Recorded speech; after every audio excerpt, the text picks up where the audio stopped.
Yeah, I mean, I jumped out, side before we did our 3 o'clock special coverage here, and when I was looking up, and it wasn't the peak time, but it was really good. The clouds, you didn't really block them, but then not long after that, you go out and it's really cloudy. TJ, you were with the Millersville University students when this was all happening. I was. I loved it because you kind of heard like when the clouds started to come back in, but then the sun would come back out and everyone would just erupt into applause. I'm like, all right, this is the vibes we need to take advantage of. It was awesome to see despite the clouds for sure, guys. And I think if you've gotten some good photos, I've seen a handful of them. We'd love to see them. This one was sent in to us from Gary in E-Town. What a great picture. You can see a good chunk of the sun was covered. We were not in totality locally across the valley. You had to head up farther to our north and west, closer to spots like Erie for that. But still, about 90% of the sun was covered. It made for some really pretty pics. Here's Storm Team Live Radar Network. We can see some of those sprinkles out there to our north.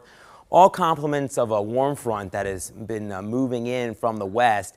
Not a lot of rain out there at all, but some sprinkles are possible, especially across our northern locales, maybe northern Dauphin County over into far western Schuylkill County. A couple raindrops around the Pottsville area, but overall, most of us have been dry.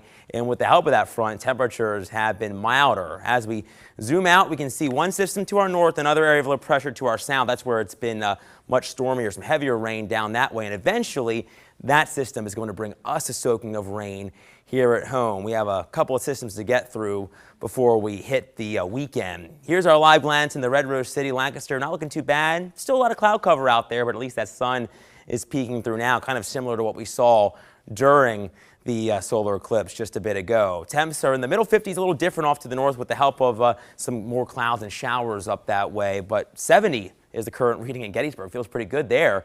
67 in New York. It is 64 in Lebanon at the moment.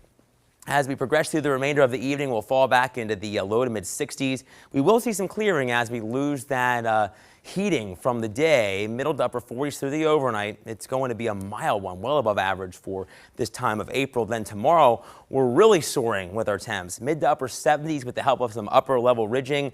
But with the warmth comes some instability. That may lead to some isolated showers or rumbles during the evening tomorrow, and that's going to continue into midweek. Here's Predictor. As we time out the remainder of our Monday, we can see the clouds really fizzling, diminishing, and through most of the night, doesn't look too bad. Starry, we'll see the sunshine to start off our Tuesday, but notice more clouds developing during the afternoon, and eventually we could see a couple of storms or downpours bubbling up as we head through the latter half of our Tuesday. But rain chances certainly higher Wednesday and especially Thursday and Friday with that secondary system, the one that's down across the deep south now. That's going to bring us some heavy rain, and it's looking like we could have some flooding concerns across the valley. We have that slight risk across not just most of the Commonwealth, but right down into the mid-Atlantic and southwestward from there. And the thing is, we had all that rain last week.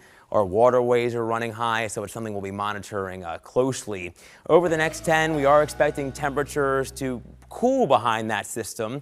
We're back into the lower 60s Friday into Saturday. Saturday looks drier, though, in the wake of that upper low. Then another disturbance could bring us a couple of showers on a Sunday, but we're right back into the 70s as we kick off next week, and it's looking like that warmth may provide for a few more shower and storm chances by Wednesday into Thursday.